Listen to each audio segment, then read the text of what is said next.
भाई जो है ना वो ऐसे आपी को उठा के ऐसे झूले देता, यानी कि वैसे कहीं खींचता खूंचता भी रहा। मैंने कहा आपी बताओ क्या बात है, ऐसे क्यों करता है भाई?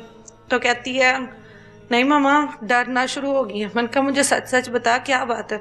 बच्चियां मेरी स्कूल नहीं जाती, एक होता है बच्चा स्कूल जाता है होशियार चलाक होता है, ये बाहर नहीं जाती और इन्हें इतनी समझ नहीं है, पागलों वाली अभी भी हरकतें हैं बच्चों वाली, ज्यादातर एज के हिसाब से भी हरकतें छोटी करती है। अच्छा, मैंने इसे पूछा क्या बात है और ये कांपने लग गई है। मैंने कहा अगर तू झूठ बोलेगी ना फिर तेरी मामा मर जाएगी। फिर इसने मुझे बताया मम्मा भाई ने मेरे साथ ऐसे ऐसे किया। मैंने अपनी नंद को पूछा कि ये क्या माजरा है?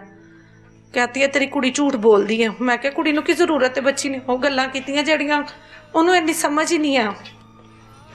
कहती नीचे आई है, आके उसने फोन कर दिया उसको, वो जहाँ पे था वो वहीं से फरार हो गया। अच्छा, पहले तो माना ही नहीं है, कहता तू कुड़ियां लैके ते जा मैं इंज कर दांगा। मैं कहा तेरे च हिम्मत होएगी ना तो तू रोकी, ते मेरे च होएगी तो मैं लैके जावांगी। वो तो फरार था पहले से ही। इसकी फूफो भी उससे अगले दिन मैंने रेटे करवाई एक दो, वो भी अगले दिन फरार हो गया। छत पे बैठी थी, बैठ से ताला लगाया हुआ था, अच्छा, वो भी भाग गई। मेरी बेटियों की बालियां थी, इसकी दादों ने बनाई हुई थी, बड़ी दो बेटियों की, वो भी लेके एलसीडी वगैरह लेके वो भी यहाँ से फरार है। उसकी खुद की एक बेटी है।